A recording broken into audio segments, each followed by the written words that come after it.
Welcome to the Jedi Ranger. I'm JohnBerry555, and today I'm continuing my series of Mash Retro reviews with Season 4, Episode 9, The Kids. So, the premise, synopsis of the episode, whatever, is that a nearby orphanage run by the character known as Nurse Cratty. She has appeared in MASH before, though this time played by a different actor. They were getting shelled, so they go to the 477, where the 477 not just, lets them stay there, they also, give all the kids medical checkups. And there's also one of the, the teenage girls there is pregnant, so apparently is on good relations with her in-laws. Again, don't quite get the whole situation because they're just trying to have a plot point so that way they can deliver a baby by cesarean, and they have BJ do it because he's the closest to being out of residency and most likely to have done it. With that then addressed, there's one other thing, big part of this episode, is at the end they give a Purple Heart to the kid that was born, which was Frank's, which he got because of eggshell fragments. So apparently the report just said shell fragments. This is the second time Frank has gotten a dubious Purple Heart, and every single time they make sure to give it away to somewhere else. Yeah, Frank, if you want a Purple Heart, maybe go volunteer at a Battalion 8 station so you can get some real shell fragments. Which actually BJ kind of alludes to when he says we can only hope or something along those lines near the end of the episode. I also want to address that in this episode, they show that BJ does not know who Nurse Cratty is, because makes sense, he wasn't in that episode, Trapper was.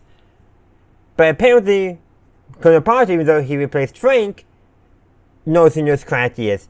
Maybe they talked on the phone or something at least once. I mean, it would make some sense. Or maybe somehow they knew each other from the previous war. I don't know. They don't specify, and they just have BJ be the point of view character for us to introduce those of us who don't remember Nurse Cratty or would have not seen the previous seasons to her character. But overall in this episode is everyone at the camp except for Frank is welcoming and accepting of the orphans being there. Everyone, like BJ and Hawkeye tell the kids a bedtime story. Hawkeye says about Frank, of course, a bad major. While BJ tells the tale of Androcles and the lion, they fall asleep, and then Hawkeye was like, wants them to finish it.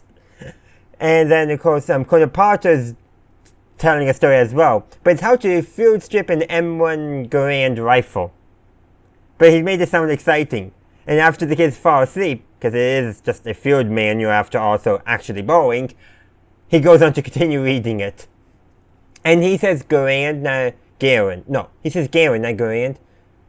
One is how most people pronounced it, and one is how the developer of the rifle pronounced his own last name, which is where the name comes from. Regardless of that pronunciation, doesn't matter.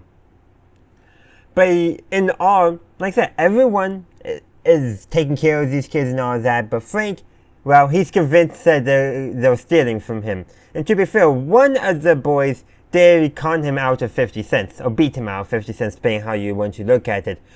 Beat him is probably how Hawkeye, BJ, and the rest saw it, while con is how Frank saw it. And then, but he's convinced that that kid is going to be stealing.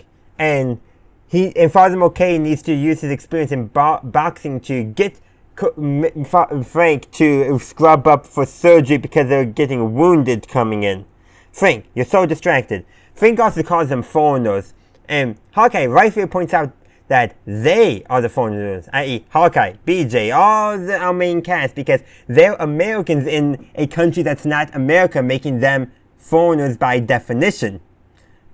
Frank is racist in this episode. I think that's the easiest way to describe it. He's relying on stereotypes, so at the very least he's prejudiced, and all that. We could go on and on about Frank's just lack of empathy, and that's really who Frank really is as a character, a very self-centered character who really lacks empathy for anyone who isn't like him in some form. And that's essentially what it is. So there's a few other good things in this episode too, such as there's a scene where where there's one of the Koreans basically keeps on calling Klingo. Did I write it down? No, I did not. Mama say or something like that. Again, just to cute this there. There's another one Korean girl. She's a piano prodigy and is playing really good music. And even though when Klingo goes to put her back to bed, she wakes up and goes to continue playing, which I'm sure all the other kids probably loved having piano music. I like having music when I'm going to sleep. I'm just saying. Again, there's more small things here and there, but overall, this is just a good episode, heartwarming and all that, and really shows shows the humanity in every character except Frank. And that's actually why in a couple seasons, Larry Linville will leave, because he felt like there was nothing else to do with Frank. There's no way to redeem him as a character, and the bit was just stale. And yeah. And it makes sense. And this episode kind of shows it, like, yeah, you can only do so much with Frank being a prejudicial doofus. There's only so much you can do with that. It gets, like I said, boring after a while, and that's why we got a different character, and a very different character when Charles came on board. But we got a couple seasons to go before that. So let me know your thoughts on the kids in the comment section down below. Thank you for watching my video. I do hope you enjoyed it. If you did, please be sure to give this video a like and share. Also, consider subscribing to my channel to stay up to date on all my latest content. In the meantime, thank you for watching, and as always, have a good day, a good night, wherever you are. May the force be with you, always.